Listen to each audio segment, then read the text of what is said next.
ഇത്തവണ കളമശ്ശേരി നഗരസഭയിലേക്ക് ആദ്യമായിട്ടാണ് SDP-യുടെ 5 സ്ഥാനാർത്ഥികൾ മത്സരരംഗത്തുള്ളത്.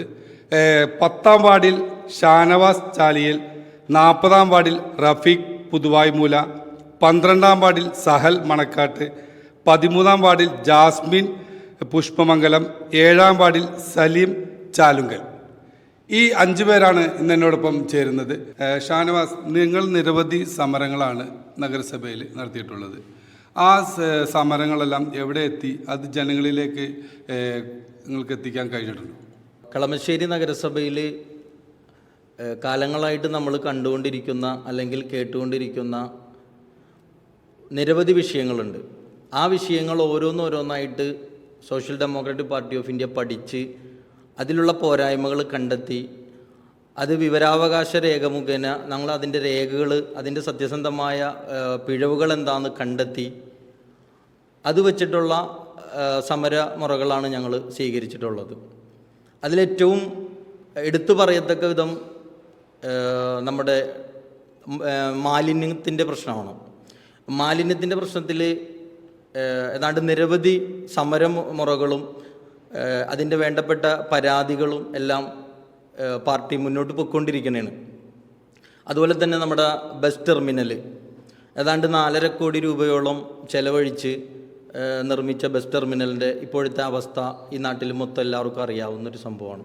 ഈ ഭരണകർത്താക്കൾ ചെയ്തു കൂട്ടിയ സ്തൂപങ്ങളായി നിലനിർത്തുന്ന ഒരവസ്ഥയാണ് ഈ ചെയ്തു കൂട്ടിയ എല്ലാ വികസനത്തിൻ്റെ പേരിൽ ചെയ്ത ഈ സംവിധാനങ്ങളെല്ലാം ഇന്നത്തെ അവസ്ഥ.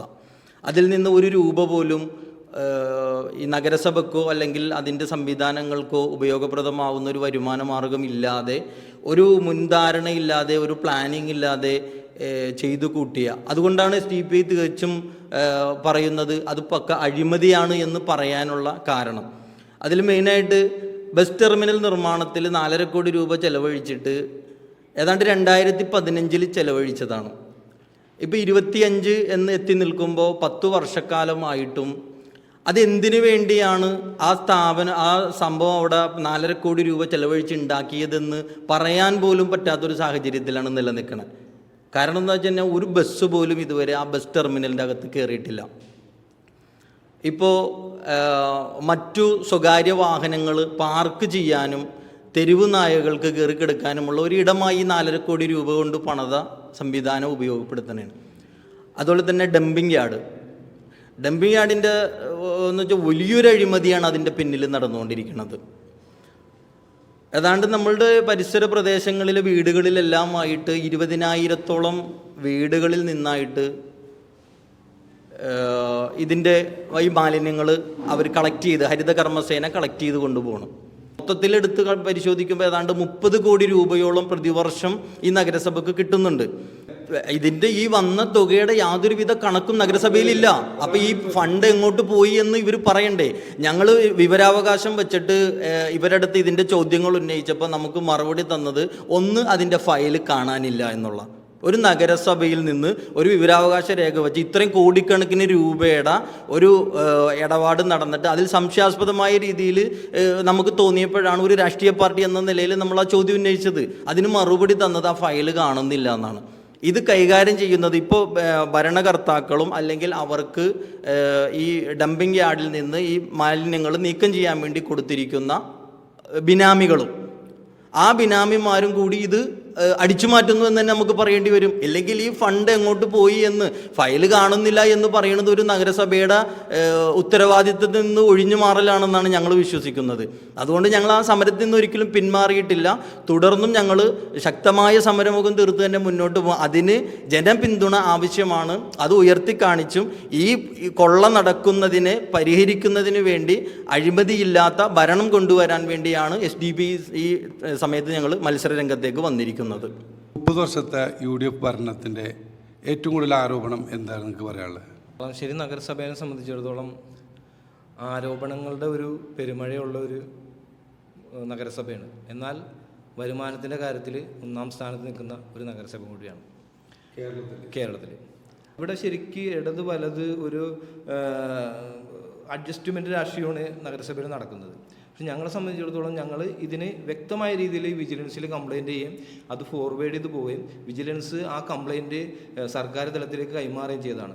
അപ്പോൾ ഇവിടുത്തെ ഒത്തുതീർപ്പിൻ്റെ ഇത് നമുക്ക് മനസ്സിലാവുന്ന വെച്ചാൽ വിജിലൻസ് ഇത് സർക്കാരിലേക്ക് കൈമാറിയിട്ടും ഇത് വെളിച്ചം കാണിക്കാതെ സർക്കാർ ഇത്രയും നാൾ അതെ നീട്ടിക്കൊണ്ടുപോയി.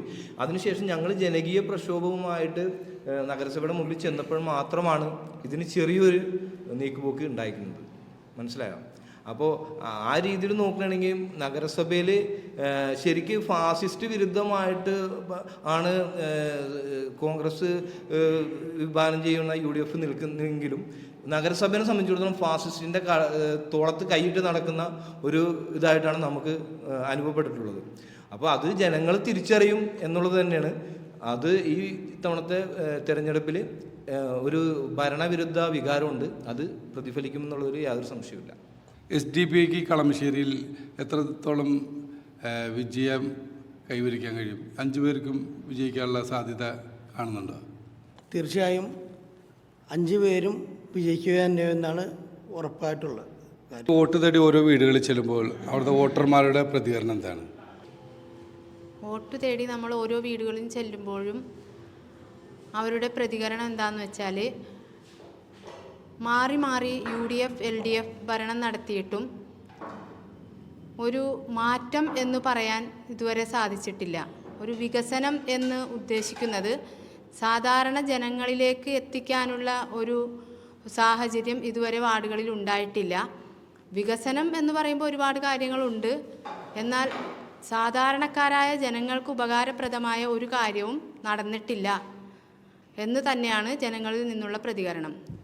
ലൈഫ് മിഷൻ പദ്ധതി എന്നുള്ളൊരു പദ്ധതി ഇതുവരെ ഒരു രീതിയിലും നടപ്പിലാക്കാൻ അവർ ശ്രമിച്ചിട്ടില്ല എന്നുള്ളതാണ്.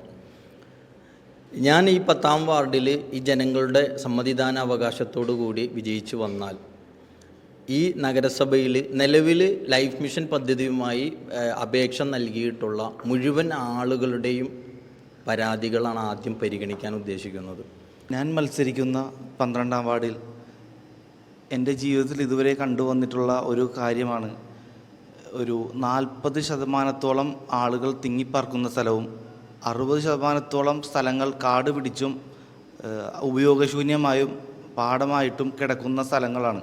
അതിൽ നമ്മുടെ വളർന്നു വരുന്ന യുവതലമുറയ്ക്ക് ഒന്ന് ഓടിക്കളിക്കുവാനോ മറ്റെന്തെങ്കിലും സൗകര്യത്തിനോ ഉള്ള യാതൊരുവിധ നീക്കുപോക്കുകളും മുനിസിപ്പാലിറ്റിയുടെ ഭാഗത്തു നിന്നും ഉണ്ടായിട്ടില്ല.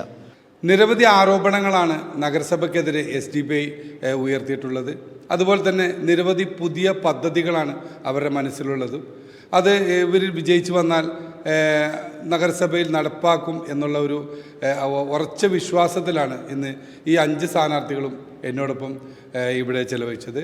ഇവരുടെ ഓരോരുത്തരുടെയും പ്രവർത്തനം പോലെയായിരിക്കും അവരുടെ വാർഡുകളിലുള്ള വിജയവും. എന്തായാലും വിജയാശംസകൾ നേരാനാണ് എനിക്ക് സാധിക്കുകയുള്ളൂ. ബാക്കി അവിടുത്തെ നാട്ടുകാർ വിധി എഴുതട്ടെ.